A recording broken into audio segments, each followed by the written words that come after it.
Olá, a graça e a paz, este é o canal Ildo Pulcini. E se você ainda não é inscrito, se inscreva, aperte o sininho, deixe o seu like, faça o seu comentário. Estamos realizando a leitura do livro Ruth, de David Atkinson. Capítulo 1, versículo 8 a 22, voltando para casa. A preocupação de Noemi. Capítulo 1, verso 8 e 9. Disse-lhe Noemi: Ide, voltai cada uma à casa de sua mãe, e o Senhor use convosco de benevolência, como vós usastes com os que morreram e comigo. O Senhor vos dê que sejais felizes, cada uma em casa de seu marido. Beijou-as, elas, porém, choraram em alta voz. A verdadeira fé sempre pode ser avaliada pelos frutos de amor. E Ruth, a moabita que veio a crer no Deus de Noemi, devia ter aprendido com esta a realidade da fé, experimentando seus benefícios através do amor praticante de sua sogra para com ela. Noemi surge agora como a personagem principal de Ruth 1. No desdobramento da outra história, o tema da providência de Deus na sucessão dos acontecimentos de situações humanas nas quais Noemi e suas noras se encontraram, e a subsequente provisão divina para com Ruth e Boaz. Vamos nos concentrar primeiro em Noemi, e especialmente na fé inabalável de Noemi em Javé. Especificamente aqui, vemos como a sua fé se demonstrou ativa em amor. Antes de mais nada, a preocupação amorosa de Noemi com suas noras encontra sua expressão na oração. Como já se disse com muito acerto, o que um homem crê ou não crê a respeito da oração é uma boa indicação de suas crenças religiosas de um modo geral. O que ele crê sobre a oração é uma indicação do que ele crê sobre Deus. Mais particularmente, o que o homem faz com a oração é uma indicação do que ele crê a respeito dela. A oração é e sempre foi o lado ativo da doutrina da providência. A oração é o reconhecimento não do benefício psicológico de algum exercício mitológico, mas do fato de que nós cremos que Deus existe, que Deus se importa conosco, que Deus está no controle e que Deus providencia tudo, e cremos de tal modo que estamos dispostos a fazer alguma coisa com base nisso, isto é, a falar com Ele. A providência nos lembra que não passamos de criaturas, que somos dependentes de Deus e que, junto com o mundo todo, estamos sob o senhorio de Deus. A oração é uma atividade pela qual reconhecemos que não podemos ser nosso próprio Senhor. A providência nos lembra que nem tudo é desesperadamente absurdo ou sem sentido. A oração é a nossa maneira de dizer sim diante da convicção de que Deus está operando os seus propósitos na natureza, nos homens e na história. A providência é um lembrete de que o Senhor é um Deus de graça e generosidade.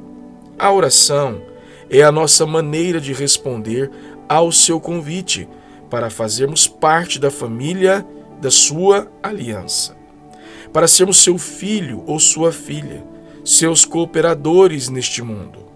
A providência nos lembra que o Deus vivo não é um destino imutável diante do qual só podemos manter silêncio e ficarmos passivos. A oração é a nossa reação diante do convite de Deus para que partilhemos da comunhão com Ele, uma expressão da nossa união com Ele, como disse P. Foster. A profundidade do senhorio de Deus é tal que ele permite que tenhamos um lugar no seu governo do mundo. Isto aponta para a seriedade de nossas ações como cristãos. Não significa que estejamos segurando as rédeas do governo do mundo. Elas estão nas mãos de Deus, mas nós temos o nosso lugar no seu exercício.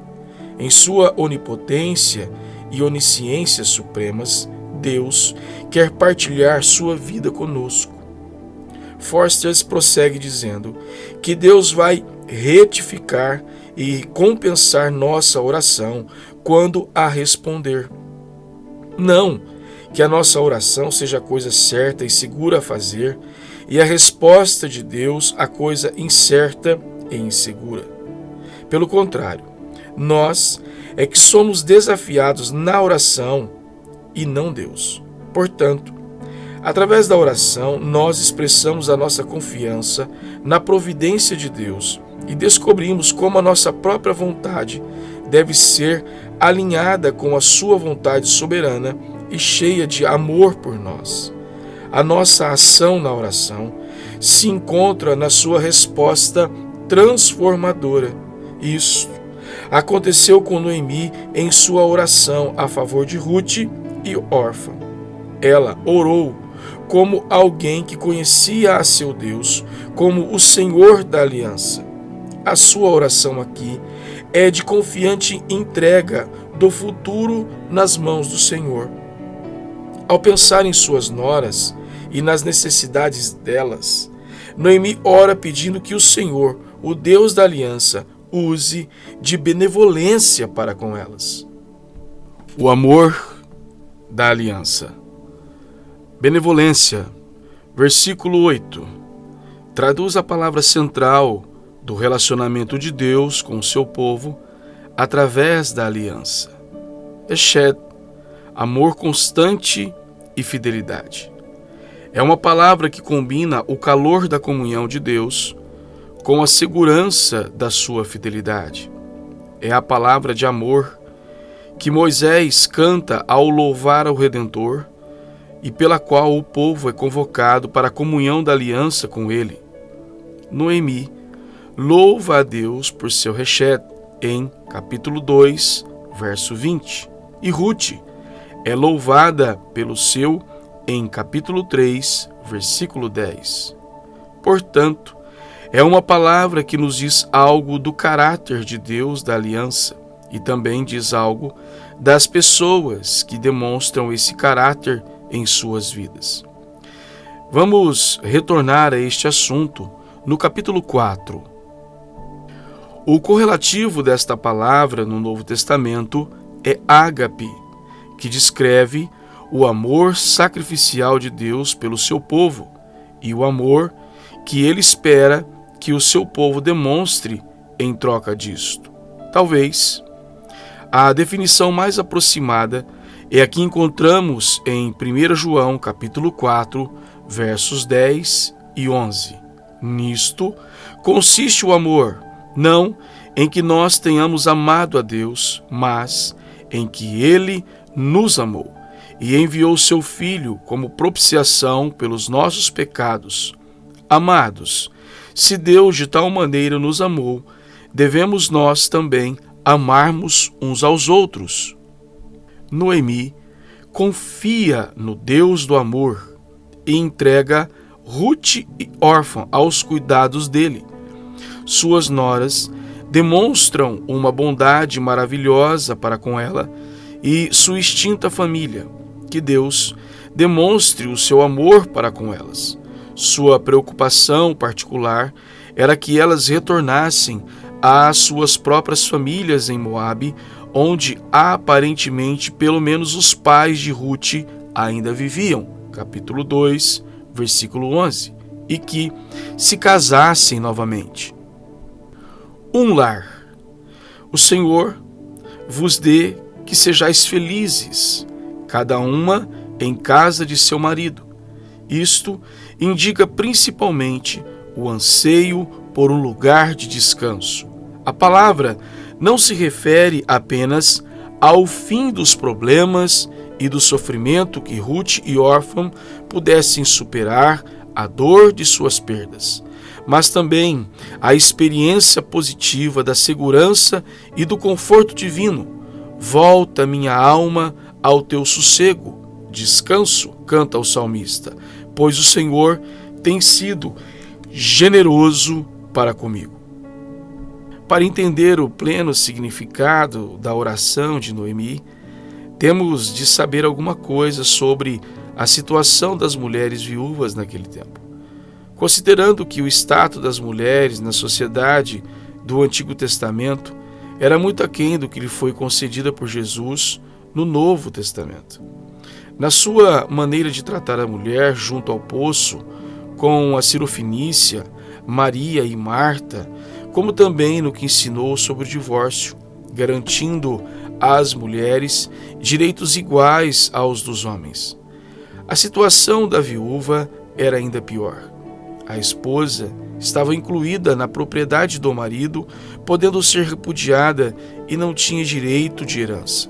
Era, entretanto, bem superior a uma escrava, e especialmente quando nascia um filho do sexo masculino, era respeitada dentro da família. Mas a sua segurança repousava no marido, e ela tinha poucos direitos próprios. Portanto, quando morria o marido, a viúva, especialmente, se tivesse filhos pequenos para sustentar, ficava em posição muito difícil. A palavra traduzida para viúva não apenas indica a morte do marido, mas também dá a ideia de solidão, abandono e desamparo. As viúvas eram geralmente mencionadas junto com os órfãos e os estrangeiros. Elas tinham necessidade especial de proteção, e Javé cuida delas de maneira singular. Portanto, o povo era convocado a cuidar do direito das viúvas, e diversas leis do Pentateuco procuravam aliviar o destino delas. Contudo, a queixa do tratamento injusto recebido pelas viúvas é um tema constante nos profetas. A única esperança que restava de recuperar o status social para uma viúva ainda jovem era casar-se outra vez. Toda a profundeza de sentimentos extraídos de sua própria viuvez, Noemi colocou em sua oração em favor das duas jovens. O Senhor vos dê que sejais felizes, cada uma em casa do seu marido.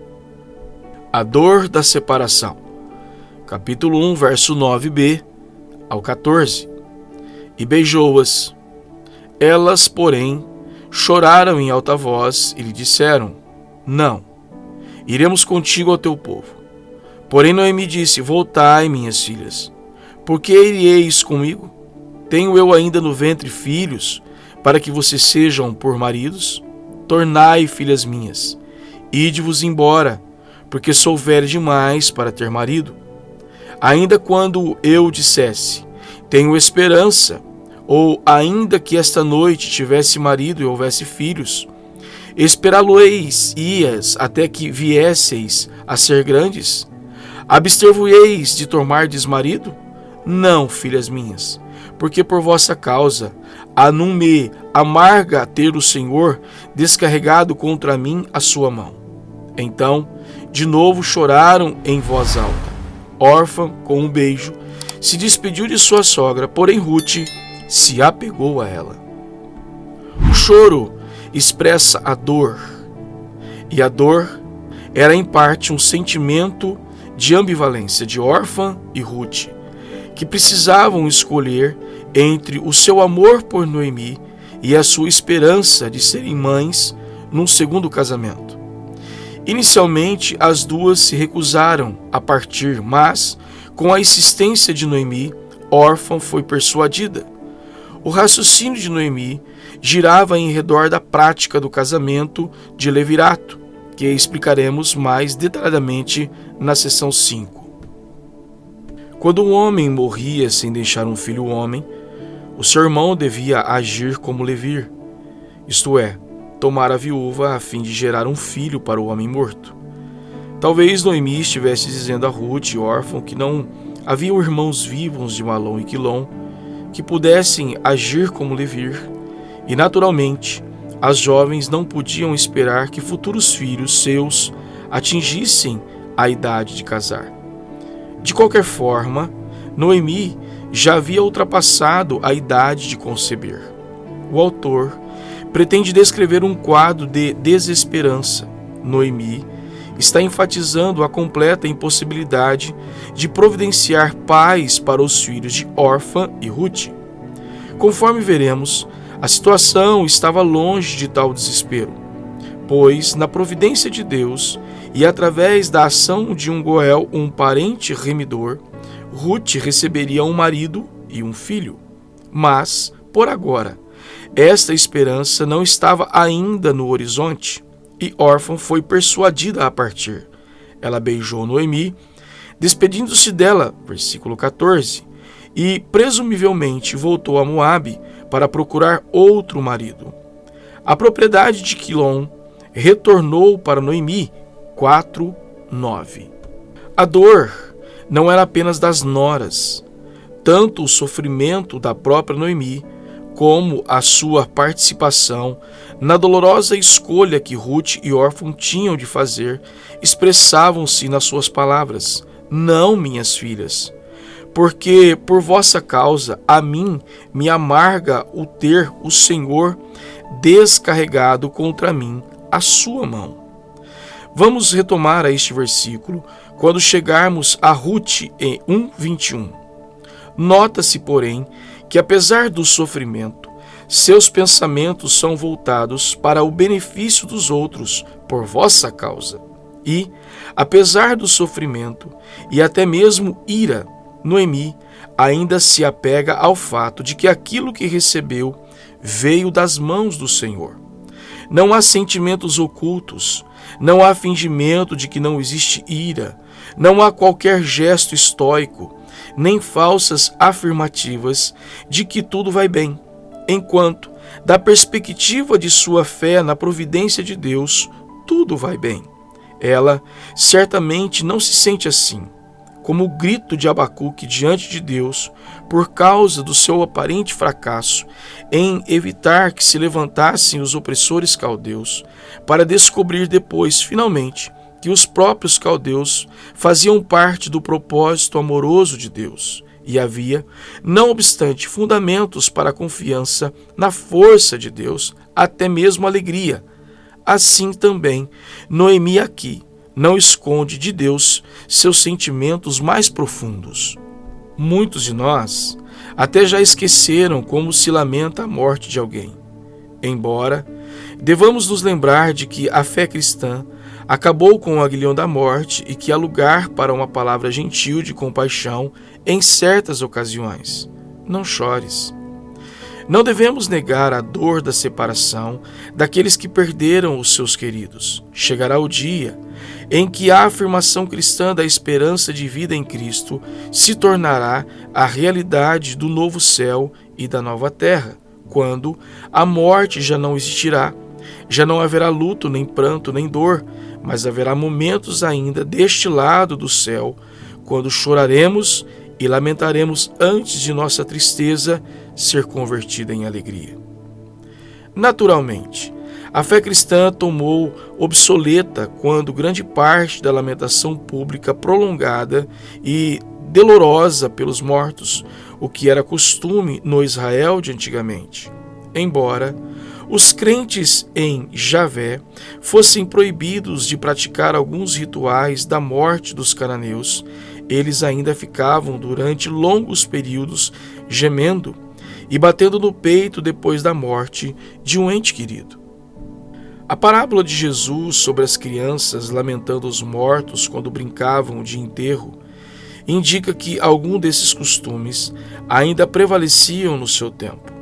Mas, embora grande parte do desespero dessa lamentação tenha se transformado para o cristão com a morte e ressurreição de Cristo, ainda há uma tristeza muito espiritual quando perdemos um amigo e quando a morte penetra em nossa vida. Não foi por isso que Jesus chorou junto à sepultura de seu amigo?